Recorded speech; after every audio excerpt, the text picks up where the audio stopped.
I think that's the last of the ingredients we need.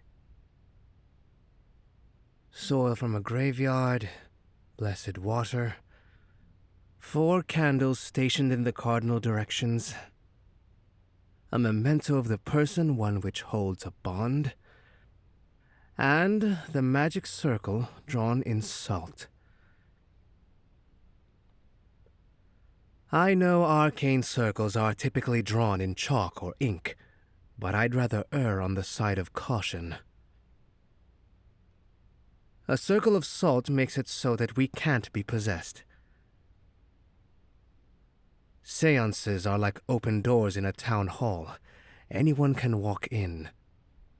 So we have to be careful and only call to who we seek. I've also included this crystal ball I found in my mother's study. It should amplify energy, though it won't be for us. If we manage to call forth the spirit, they'll need something to focus upon. Before we begin, are you sure you want to do this? I'm not trying to discourage you by any means. I never turned down the opportunity to attempt a new spell, even one with a necromantic nature. I just don't want you to have a grand expectation for this to work. This isn't my expertise, and while we've spent plenty of time researching this, I'm still concerned that the spell will just fizzle out. So long as you keep your expectations low, then I am willing to proceed. Go ahead and light the candles, but start from the west and end on south.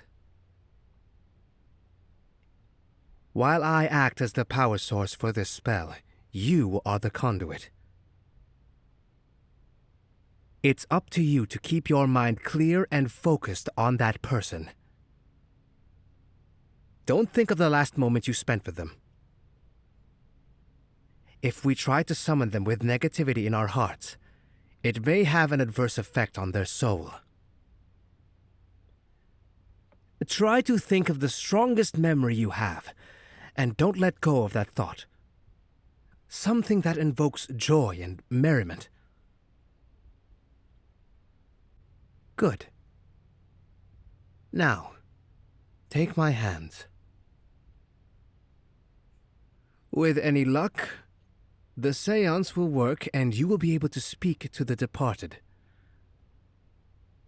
But this relies on you being able to dismiss negative emotion while keeping your heart open. When I reach the end of the spell, you must invoke their name. Call upon it 3 times. Make sure your voice is steady and your resolve unwavering. Do not let go of my hands, and do not leave the salt circle, regardless of what happens. If we're successful in reaching out to the soul you want to speak to, then it's important that we maintain these safeguards. I rely on you as a focus, and you rely on me as power. The salt circle will prevent malicious figures from attempting harm. Do I make myself clear? Good. Ready then? O King of hidden riches, we plea for your open hand. Bless these veiled-in stars with sight into your unseen land. Through torrents of fire and deluge of lost memory, we seek an audience of one within your treasury. O mistress of darkest spring, take pity upon us. We beseech thee, O dread queen, honeyed, holy, and just. In bloom, in harvest, in life, in death, You reign supreme. Persuade your kind and loving husband. Grant us this dream. Night Father, verdant Mother, hear our cry. Bring forth our beloved. Bring forth.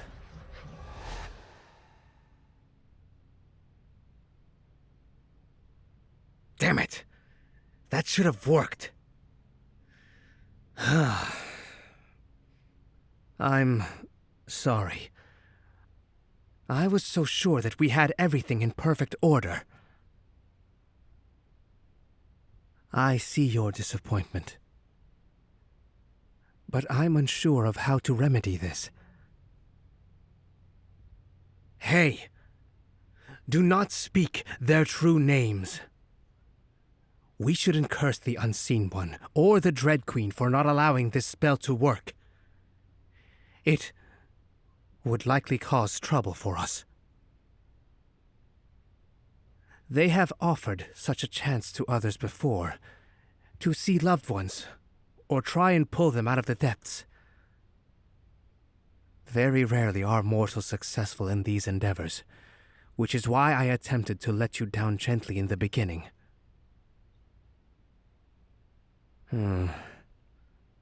I'll put these things away. But would you mind relighting the candles? I'll be right back.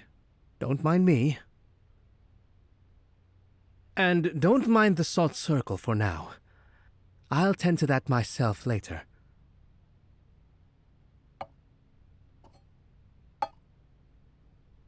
Here. I figured that something warm to drink might help.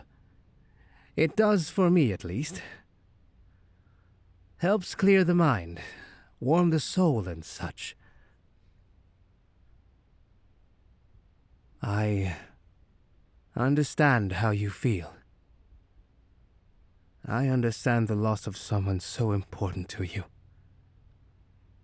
So important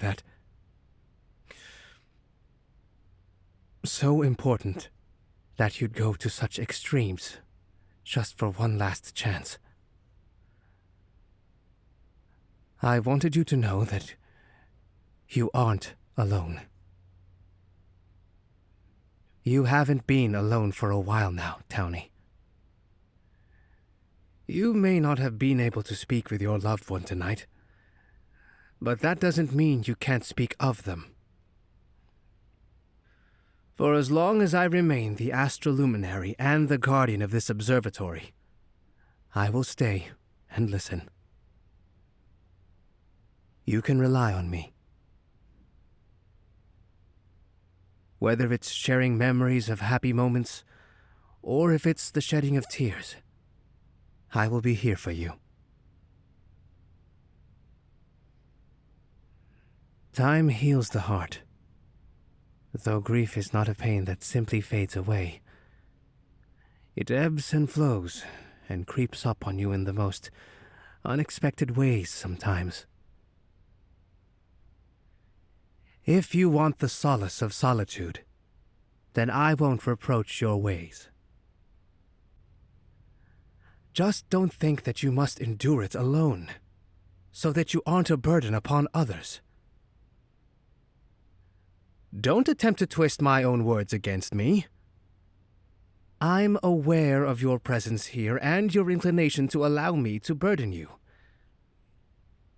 I simply state that you don't need such weight holding you down. If you insist on being stubborn about this, then I suppose I'll have to take away your drink. Now you're singing the right tune, Townie. Whether you decide to speak or to ruminate on your thoughts and memories, that's on you. And I'll hold myself to that as well.